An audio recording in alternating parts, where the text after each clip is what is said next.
वो संदेह के घेरे में हैं और इसलिए उनके भी खून का नमूना लिया जाए, ब्लड सैंपल लिया जाए। फजीहत हुई तो सीनियर एसपी ने 2 दरोगा जी को बलि का बकरा बना दिया। लड़की के परिजनों को और कहा गया कि आप लोग मान लीजिए कि लड़की ने आत्महत्या की। पतियामा गांव नहीं जा सकते थे परिजनों से मिलने के लिए, आप सीनियर एसपी को भेज के उनको पकड़वाइएगा। नहीं, सरकार कहाँ अपना काम कहाँ करे? सरकार तो लिपापोती कर रही है। और राजनेताओं में भी आप देखेंगे एक पप्पू यादव को छोड़ के तो मुझे कोई नजर नहीं आ रहा है। वही है जो पलटू राम के प्रधान सचिव दीपक कुमार की वाइफ है। अब इन चमची लोगों से आप क्या उम्मीद कीजिएगा? अरे जब आप नीट की छात्रा पर आप कुछ कर ही नहीं सकी तो किस बात का महिला आयोग?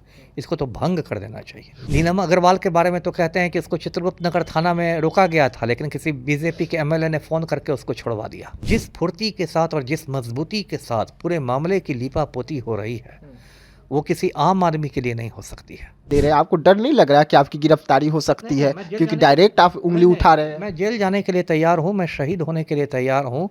नीट मामले में लगातार तूल पकड़ा हुआ है। नीट मामले में आप भी काफ़ी एक्टिव हैं।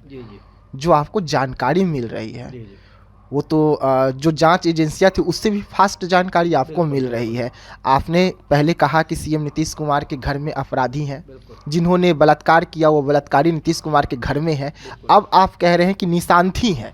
निशांत ही है ये मैंने नहीं कहा। मैंने ये कहा कि सीबीआई से मैंने मांग की है कि निशांत कुमार जो मुख्यमंत्री के बेटे हैं वो संदेह के घेरे में हैं और इसलिए उनके भी खून का नमूना लिया जाए, ब्लड सैंपल लिया जाए, है ना। देखिए ये मामला मैं शुरू से कह रहा हूँ कि इस मामले में बड़े बड़े रसूखदार लोग हैं, वो गुनहगार हैं और इसलिए जो है पूरी बिहार पुलिस लग गई है इस केस की लीपापोती करने में।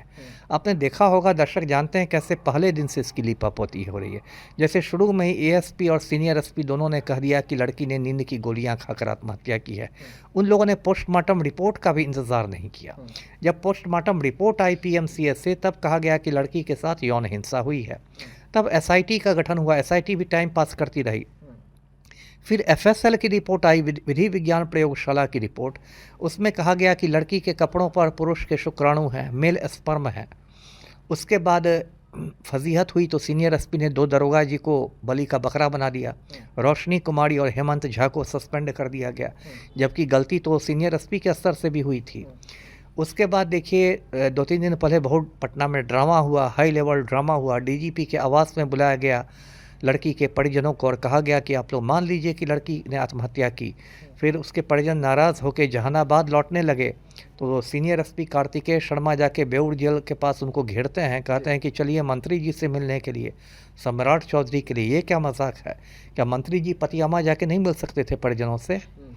मंत्री जी लोग कहते हैं ना कि हम तो जनता की सेवा के लिए आए हैं, तो क्या सम्राट चौधरी पतियामा गांव नहीं जा सकते थे परिजनों से मिलने के लिए? आप सीनियर एसपी को भेज के उनको पकड़वाइएगा।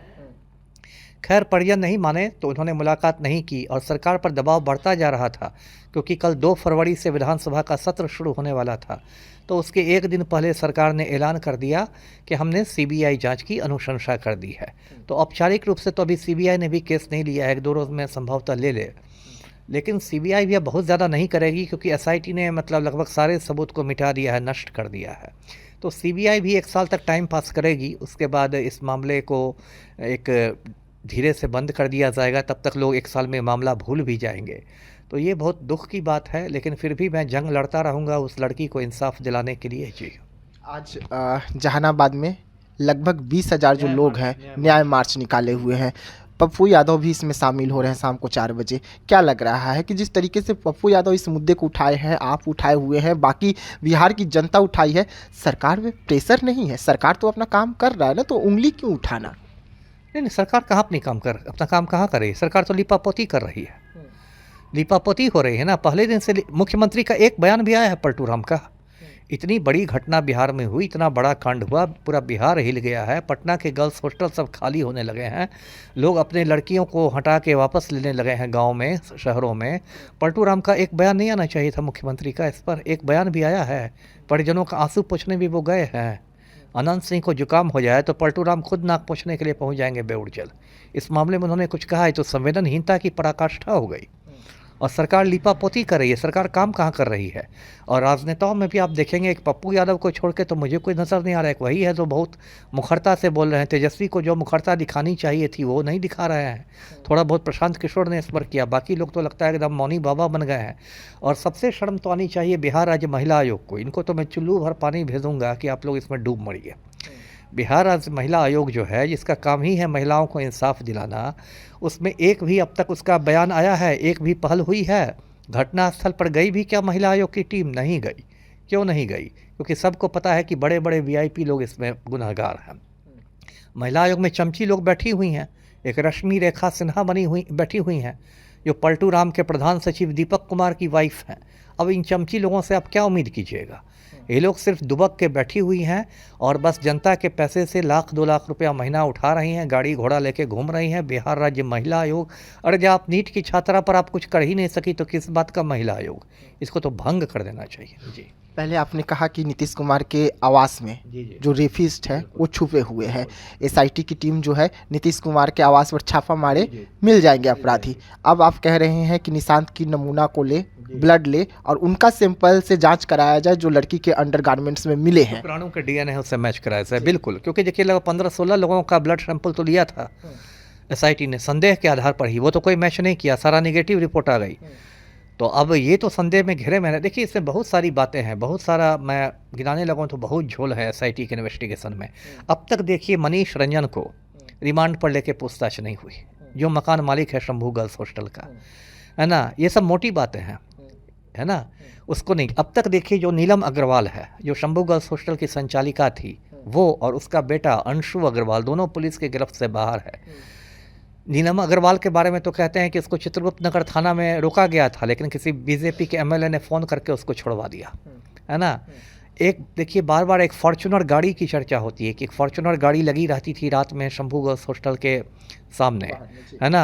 आसपास के लोग, मुन्ना चक के लोग उसका जिक्र करते हैं, लेकिन एसआईटी ने कोई कोशिश नहीं की उस फॉर्च्यूनर गाड़ी के नंबर का पता करने के लिए और किसके नाम पर वो निबंधित है गाड़ी, इसका पता करने के लिए। यहाँ तक कि जिस चादर पर लड़की का इलाज हुआ है, वो चादर जब एफएसएल को भेजी गई तो उसको धो दिया गया, सारे सबूत मिटा दिए। ये क्या मजाक चल रहा है जी। तो निशांत का जिक्र करना, हम फिर से उस पर आ रहे हैं। आपको निशांत का क्या कुछ लग गया कि निशांत को आपने नाम ले लिया, कि मतलब उसका एक्टिविटीज़ आपको क्या लगा? परिस्थिति जन्य साक्ष्य बहुत ज़्यादा है। यदि कानून की भाषा में मैं दर्शकों को समझाऊं तो जो भारतीय साक्ष्य अधिनियम होता है उसमें जो किस्म किस्म के सबूत होते हैं, उसमें एक सबूत होता है परिस्थिति जन्य साक्ष्य, जिसको इंग्लिश में कहते हैं सर्कमस्टांशियल एविडेंस, है ना। तो ये परिस्थिति जन्य साक्ष्य जो इस केस में है वो निशांत कुमार के खिलाफ जा रहा है। जिस फुर्ती के साथ और जिस मजबूती के साथ पूरे मामले की लीपापोती हो रही है, वो किसी आम आदमी के लिए नहीं हो सकती है। यदि कोई आम आदमी इस केस का गुनहगार रहता तो यहाँ से लेके वहाँ तक, पुलिस मुख्यालय से लेके गृह मंत्री से लेके एएसपी लेके थाना प्रभारी तक, रोशनी कुमारी से लेके सम्राट चौधरी तक नहीं लीपापोती में लग जाते और पलटू राम इस तरह मुँह में दही नहीं जमा लेते।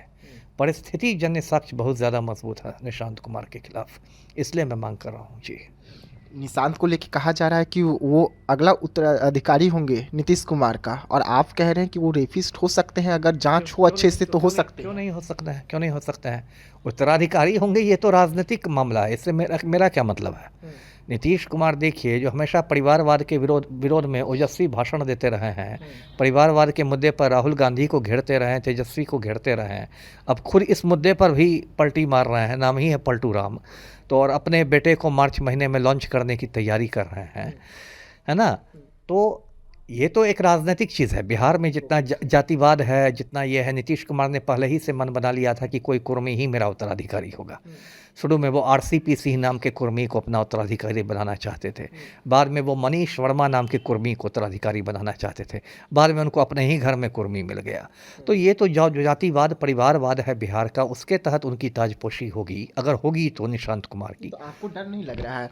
आप निशांत का नाम ले रहे हैं, सीएम हाउस का जिक्र कर रहे हैं, नीतीश कुमार का नाम ले रहे हैं, बड़े बड़े नेताओं का नाम ले रहे हैं, आपको डर नहीं लग रहा कि आपकी गिरफ्तारी हो सकती है? क्योंकि डायरेक्ट आप उंगली उठा रहे हैं। मैं जेल जाने के लिए तैयार हूँ, मैं शहीद होने के लिए तैयार जिम्मेदार हूँ, मैं सर पर कफन बांध के काम करता हूँ। मुझे ये भी पता है कि सीएम हाउस में रोज़ाना बैठकें होती है मेरी हत्या करवाने की।